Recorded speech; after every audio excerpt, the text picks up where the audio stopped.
Hello प्यारे बच्चों, हम लोग पढ़ रहे हैं कक्षा 10 का चैप्टर नंबर 4।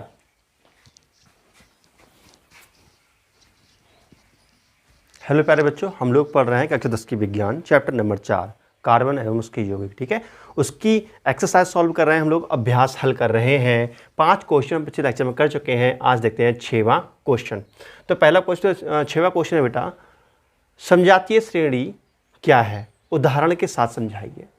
ठीक है, तो देखो, जब समान क्रियात्मक समूह वाले कार्बनिक यौगिक परमाणु भार के बढ़ते हुए क्रम में रखे जाते हैं तो जो श्रेणी प्राप्त होती है उसे समजातीय श्रेणी कहते हैं। मैं आपको विस्तार से पढ़ा चुका हूं, आपको लेक्चर में भी, और अब भी समझ लीजिएगा अच्छे से क्या होता है। देखो बेटा, समान क्रियात्मक समूह वाले जैसे कि CH3OH, ठीक है, और देखो बेटा CH3CH2OH, CH3 CH2 CH2OH, CH3 CH2 CH2, ठीक है, CH2OH। देखेंगे ये सारे कार्बनिक यौगिक कैसे हैं, समान क्रियात्मक समूह वाले हैं। दो क्रियात्मक समूह सभी में समान है। ये क्या है, समान क्रियात्मक समूह, समान क्रियात्मक समूह है सभी में। ठीक है, जब समान क्रियात्मक समूह वाले कार्बनिक यौगिकों को परमाणु भार के बढ़ते हुए क्रम में रखते हैं तब जो श्रेणी प्राप्त होती है इसे हम सजातीय श्रेणी कहते हैं। देखो, परमाणु भार का बढ़ता हुआ क्रम है, यहाँ कार्बन 1 है, यहाँ कार्बन 2 है, यहाँ कार्बन 3 है, यहाँ कार्बन 4 है, तो यहाँ परमाणु का भार का बढ़ता हुआ क्रम है, तो इसको ही हम सजातीय श्रेणी कहते हैं।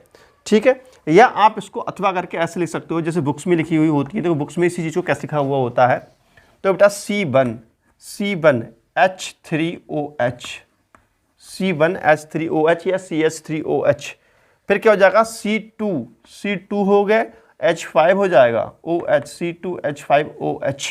ठीक है, मतलब यहाँ एक जोड़ते जाओ, C3 यहाँ पे 2 जोड़ते जाओ, C3H7OH, C4H9OH। ठीक है बेटा, तो C3 1 2 3 C होंगी तो H कितने लिए हैं, H7, तो 2 2 4 और 3 7। ठीक है, तो बेटा ये जो श्रेणी है ये परमाणु भार के बढ़ते हुए क्रम में रखी गई है और इसे हम कहते हैं, क्या कहते हैं, इसी को हम समजातीय श्रेणी कहते हैं। समजातीय श्रेणी या सजातीय श्रेणी भी कहते हैं। ठीक है, तो जब समान क्रियात्मक समूह वाले कार्बनिक यौगिकों को परमाणु भार के बढ़ते हुए क्रम में रखा जाता है तब जो श्रेणी प्राप्त होती है उसे हम समजातीय या सजातीय श्रेणी कहते हैं। लिख लो बेटा, इसका आंसर लिखो। देखो, जब समान क्रियात्मक समूह वाले, जो समान क्रियात्मक समूह वाले, जो समान क्रियात्मक समूह वाले कार्बनिक यौगिकों को, ठीक है बेटा, कार्बनिक यौगिकों को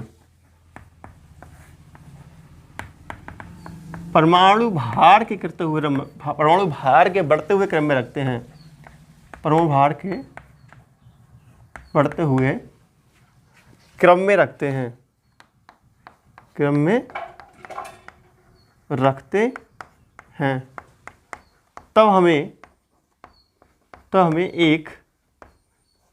एक श्रेणी प्राप्त होती है। ठीक है, तब एक श्रेणी प्राप्त होती है,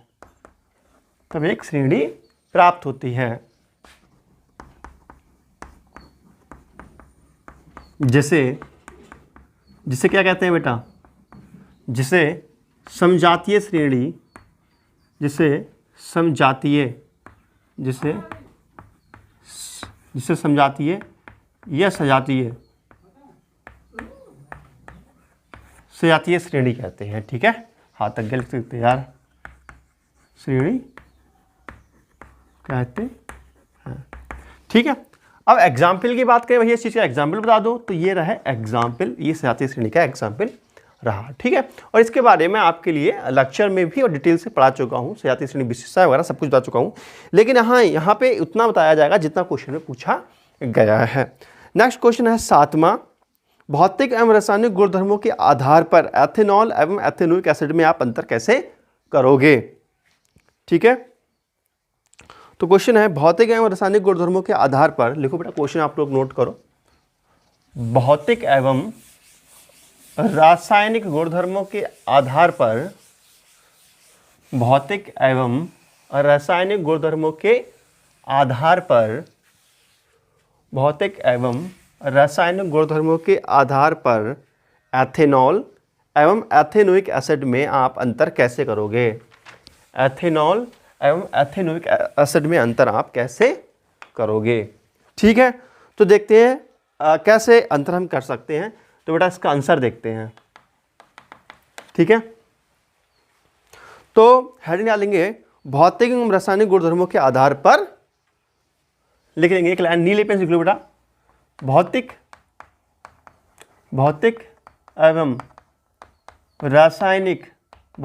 रासायनिक गुणधर्मों के आधार पर, ठीक है बेटा, गुणधर्मों के आधार पर किस किस में अंतर करना है? एथेनॉल और एथेनोइक एसिड में अंतर। ठीक है, एथेनॉल एंड एथेनोइक, ठीक है बेटा, एथेनोइक एसिड में अंतर बताना है हम लोगों के लिए। ठीक है बेटा, भौतिक एवं रासायनिक गुणधर्मों के आधार पर एथेनॉल और एथेनोइक एसिड में अंतर बताना है, भौतिक गुणधर्मों के आधार पर बताना है और रासायनिक गुणधर्मों के आधार पर भी बताना है। तो सबसे पहले हम भौतिक गुणधर्मों के आधार पर अंतर करेंगे कि एथेनॉल और एथेनोइक एसिड में क्या अंतर है। अब आप बेटा ब्लैक पेन से हेडिंग डालिएगा भौतिक गुण। ठीक है, वैसे तुम चाहो तो पूरी हेडिंग सकते हो, भौतिक गुणों के आधार पर एथेनॉल एंड एथेनोइक एसिड में अंतर। चाहो तो शॉर्ट में इतनी हेडिंग डाल लो, ठीक है, चाहो तो पूरा हेडिंग डाल लो। तो बेटा देखते हैं क्या इसके भौतिक गुण हैं। मैं आपको बताऊं जो एथेनॉल होता है, एथेनॉल क्या है? पीने वाली शराब देखिए तुमने, वही तो होता है। तो जो एथेनॉल होता है बेटा स्वाद में थोड़ा सा मस्त होता है, मीठा होता है हल्का सा। ठीक है, एथेनॉल स्वाद में मीठा होता है, जबकि एथेनोइक एसिड है तो ये स्वाद में खट्टा होता है। समझ में आया बेटा? ठीक है, तो इसकी जो गंध होती है ना वो भी मीठी मीठी गंध होती है। ठीक है, तो फर्स्ट पॉइंट देखिए बेटा, एथेनॉल की मीठी या मधुर गंध होती है। ठीक है, जो हमारा एथेनॉल होता है वो मधुर गंध वाला होता है या मीठी गंध वाला होता है, जबकि एथेनोइक एसिड में एक विशेष प्रकार की गंध आती है। एथेनोइक एसिड मतलब सिरका होता है बेटा। ठीक है, जबकि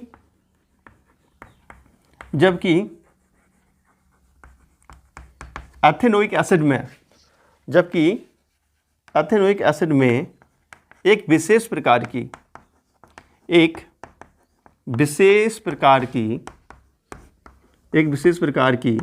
सिरके जैसी गंध होती है, सिरके जैसी गंध आती है। समझ में आया बेटा? पहला अंतर समझ में आ गया। जो एथेनॉल है उसकी मीठी गंध होती है या मधुर गंध होती है, मतलब अच्छी गंध होती है, जबकि एथेनोइक एसिड होता है उसमें खट्टी खट्टी सिरके जैसी गंध आती है। सेकंड पॉइंट ये है बेटा, जो एथेनोइक एसिड होगा, सीधी सी बात है, एसिड है उसमें हम नीले लिटमस पेपर डालेंगे तो कैसा हो जाएगा? लाल हो जाएगा। जबकि हम अल्कोहल में ये काम करेंगे तो अल्कोहल में लिटमस पेपर पे कोई प्रभाव नहीं पड़ता है, क्योंकि अल्कोहल अम्लीय नहीं है, तो क्या प्रभाव पड़ेगा? ठीक है, तो बेटा देखेंगे नेक्स्ट पॉइंट क्या होना चाहिए एथेनोइक एसिड में। ठीक है बेटा,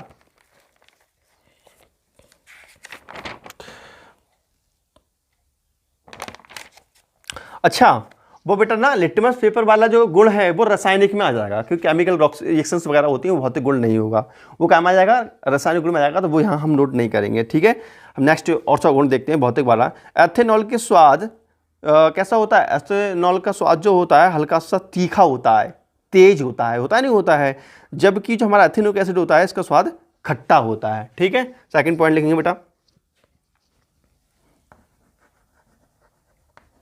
एथेनॉल एसिड क्या होता है यार? एथेनॉल का स्वाद तीखा होता है, तीखा। ठीक है बेटा, तीखा होता है, या हम कह सकते हैं बहुत तेज होता है या तीक्ष्ण होता है। ठीक है, बहुत तेज होता है, बहुत अजीब सा होता है, बहुत तेज सा लगता है गले में एक जैसा, है ना। तो एथेनॉल का स्वाद तीखा होता है या तेज होता है, तेज होता है। जबकि अगर हम बात करें एथेनोइक एसिड की तो खट्टा होता है, सिरका होता है ना, होता है खट्टा, ठीक है। जबकि एथेनोइक एसिड स्वाद में खट्टा होता है, स्वाद में खट्टा होता है, ठीक है बेटा, खट्टा होता है। तो ये हो गया इसके भौतिक अंतर। अब देखते हैं रासायनिक अंतर क्या होंगे, ठीक है। इसको नोट कर लीजिए आप लोग फटाफट। रासायनिक गुणों में अंतर, और हेडिंग डाल लो बेटा आप, रासायनिक गुण, रासायनिक गुण डाल लो या ब्रैकेट में चाहो लिख सकते हो, रासायनिक एथेनॉल और एथेनोइक एसिड के रासायनिक गुणों में अंतर, ठीक है। चलो अब हम इसके रासायनिक गुणों पे अध्ययन करेंगे, रासायनिक गुणों की बात करेंगे। देखते हैं जरा रासायनिक गुण। रासायनिक गुण,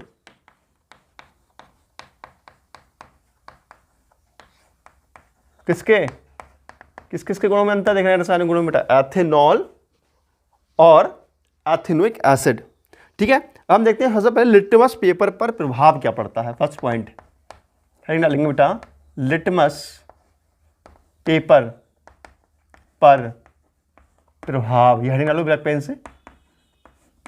अब इसमें लिखेंगे, देखो सीधी सी बात है, जब लिटमस पेपर को एथेनोइक एसिड में डालेंगे, ठीक है, अगर नीला लिटमस पेपर होगा तो कैसा हो जाएगा? लाल हो जाएगा।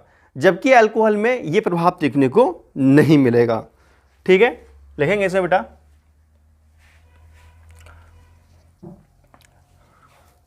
लिटमस पेपर, ठीक है, ये लिखो बेटा, ऐसे लिखो, एथेनोइक एसिड,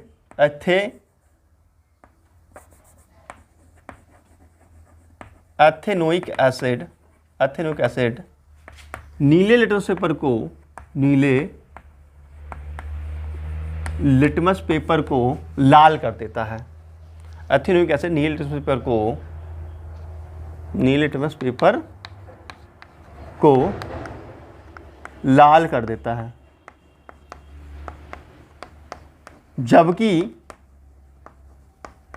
जबकि अल्कोहल ऐसा कुछ नहीं करता, जबकि एथेनॉल ऐसा कुछ नहीं करता, ऐसा नहीं करता है, ठीक है, ऐसा नहीं करता है। पहला रासायनिक गुण समझ में आया, पहला अंतर समझ में आया रासायनिक गुणों बेटा, ठीक है। अब देखते हैं सेकंड रासायनिक गुण, जो कि इंपॉर्टेंट बहुत ज़्यादा है, क्योंकि बहुत तरीके से वो पूछा जाता है क्वेश्चन बना करके अलग अलग टाइप से। तो हेडिंग है बेटा, सोडियम हाइड्रोजन कार्बोनेट, ठीक है, sodium hydrogen carbonate, sodium hydrogen carbonate, ठीक है, NaHCO3, NaHCO3 की किससे क्रिया करा दोगे बेटा? से क्रिया करा दो तो पता लग जाएगा अभी अंतर हम लोगों को, ठीक है। देखो, जब सोडियम हाइड्रोजन कार्बोनेट की हम क्रिया कराते हैं ओइक एसिड से, एथेनोइक एसिड से, तब बुदबुदाहट की आवाज़ आती है। और जबकि ये काम हम अल्कोहल में करते हैं तो कहीं बुदबुदाहट की आवाज़ नहीं आती है। ये हम लेक्चर में भी आपको समझा चुके हैं, ठीक है। देखेंगे बेटा कैसे, देखो जैसे CH3 है, COOH, ये क्या है? एथेनोइक एसिड, एथेनोइक एसिड है बेटा। अब इसमें आप क्या डाल रहे हैं? NaHCO3, सोडियम हाइड्रोजन कार्बोनेट, ठीक है। क्या डाल रहे हैं यहाँ पे? सोडियम हाइड्रोजन कार्बोनेट डाल रहे हैं बेटा। डालते हैं तो बुदबुदाहट की आवाज़ होती है। बुदबुदाहट की आवाज़ तभी होती है जब यहाँ से CO2 गैस रिमूव होती है, ठीक है। तो यहाँ पे बचता है CH3COONA, ठीक है बेटा, दो CH3COONA, ये चीज़ इधर आ जाता है, ठीक है, समझ में आया। और उसके बाद एक H ये है, एक H ये है, तो H2O रिमूव हो जाता है, H2O रिमूव हो गया, ठीक है। एक वो यहाँ से निकल गया तो CO2 बचा। ये जो CO2 गैस है यही कमाल करती है, यही बुदबुदाहट के साथ निकलती है, बुदबुदाहट के साथ यही निकलती है बेटा, ठीक है। तो इसको बोलते हैं सोडियम एसीटेट। ये क्या है? सोडियम एसीटेट है। ये तो वाटर मॉलिक्यूल जानते ही सब लोग, ये जल है, ठीक है। तो हम जब एथेनोइक एसिड में सोडियम हाइड्रोजन कार्बोनेट डालते हैं तो CO2 गैस बुदबुदाहट के साथ निकलती है, जबकि हम जो एथिल अल्कोहल होता है हमारा प्यारा सा, ठीक है बेटा, एथिल अल्कोहल, ये एथेनॉल, एथिल अल्कोहल लिखा है, एथेनॉल लिखा है, ठीक है। क्वेश्चन में क्या दिया हुआ है, हाँ क्वेश्चन में पढ़ लेते हैं, तो क्वेश्चन में क्या दिया हुआ है, क्वेश्चन में है एथेनॉल, ठीक है, एथेनॉल बेटा, जबकि एथेनॉल है हमारा, एथेनॉल है, इसमें अगर हम डालते हैं NaHCO3 तो आपको पता है कोई भी रिएक्शन नहीं होती है। आपको लेक्चर में भी ये पढ़ाया गया है, अंदर लेक्चर आपको समझाया गया, तब भी आपको पढ़ाया गया है, ठीक है। तो इस तरीके से हम अंदर कर सकते हैं, समझ में आ रहा है। अंदर करने का रासायनिक तरीके से हम कैसे अंदर कर सकते हैं, अगर लिटमस पेपर है हमारे पास नीला कलर का, तो हम उसमें डालते हैं, अल्कोहल में डालते हैं, और उसी को फिर अल्कोहल में डालते हैं तो कोई अंतर नहीं आता है, लिटमस पेपर वैसा बसा ही रहता है। जबकि हम एथेनोइक एसिड डालते हैं तो लाल हो जाता है। पहला तरीका तो यही है चेक करने का। दूसरा तरीका क्या है कि दोनों की रिएक्शन, दो पदार्थ हैं आपके पास, दो विलेन हैं, दोनों की रिएक्शन आप सोडियम हाइड्रोजन कार्बोनेट से करा दो, तो जिसमें बुदबुदाहट की आवाज़ आ जाएगी वो क्या होगा, जिसमें बुदबुदाहट की आवाज़ आ जाएगी बेटा वो होगा एथेनोइक एसिड, और जिसमें बुदबुदाहट की आवाज़ नहीं आएगी वो एथिल अल्कोहल होगा या एथेनॉल होगा, ठीक है। बुदबुदाहट की आवाज़ क्यों आती है, CO2 गैस रिमूव होती है। अब जो CO2 गैस निकलती है ऊपर के लिए तो बुदबुदाहट के साथ निकलती है। आपने देख रखा होगा जैसे कि बुरे आते हैं ना पेप्सी कोका कोला लेकर के, तो एकदम बुदबुदाहट से बहुत तेजी से बुलबुले निकलते हैं, तो CO2 गैस के ही तो होते हैं वो, ठीक है बेटा। तो सल्फ्यूरिक का डाला हमने सोडियम हाइड्रोजन कार्बोनेट से क्रिया, ठीक है। अब हम लिखेंगे इसमें जब एथेनोइक एसिड में, ठीक है, जब NaOH की क्रिया, जब NaHCO3 की क्रिया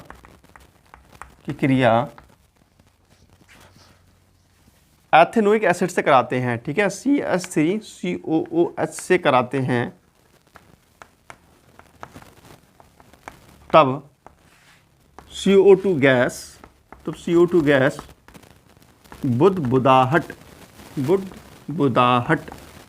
बुदबुदाहट के साथ निकलती है,